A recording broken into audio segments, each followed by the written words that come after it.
only thing I really took from the season was like the days of Clay being a star are over. Like anyone who wanted to pretend that was still a thing, like the book is shut on that chapter of his career, which is fine. It happens.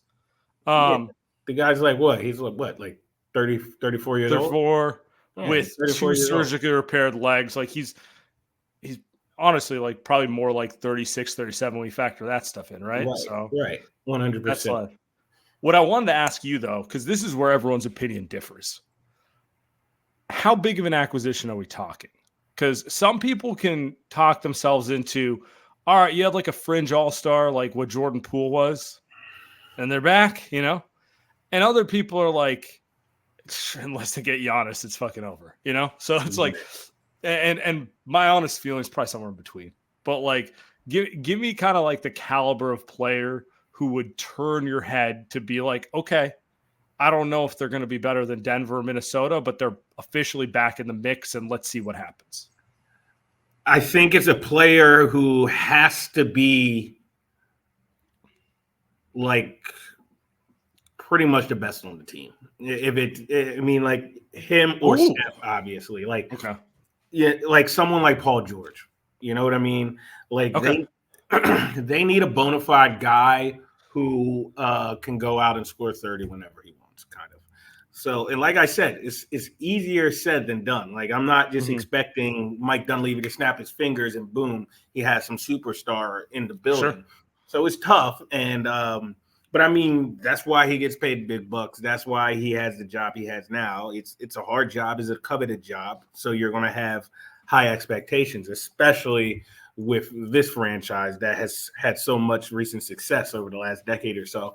So, you know, I think is a high caliber player who could be a 1A, 1B type thing and with Steph. And I think that's a guy like Paul George. I know Paul George, he's getting up there in age, and I know he has his injury history, but he had a great game today, though. Oh man, he looked so good. So like you need something like that, man. Like you look at all these teams, every team in the NBA that is contending status has 2 stars. Yeah. You got Denver, obviously, you got Jokic and Jamal Murray. Jamal Murray is probably, in my opinion, like the most underrated player in basketball, just based off like he doesn't make all-star games and stuff like that. Yeah.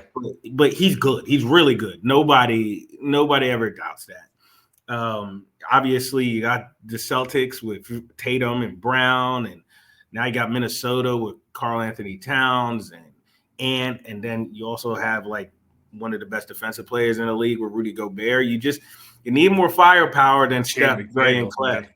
Huh?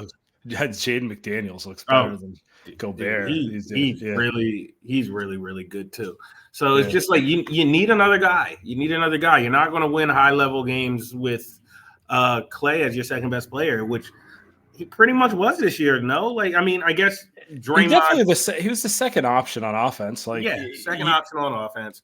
You're not going to win games like that. Defense, Draymond obviously was a difference maker.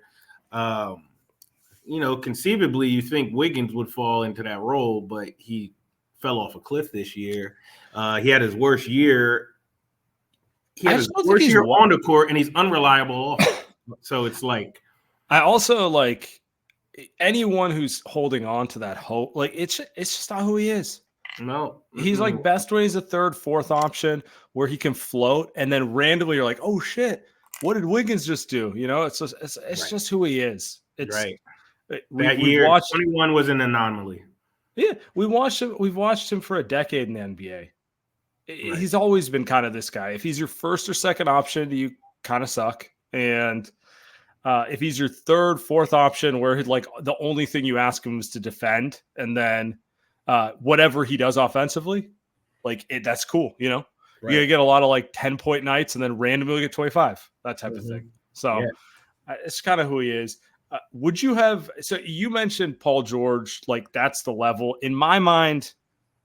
It's basically it's got to be someone who would make an all-star team without Steph setting screens for them. Like that's the level of player I want. Someone who like in a construct outside of the Warriors is an all-star, not someone who they like smoke and mirrors to all-star.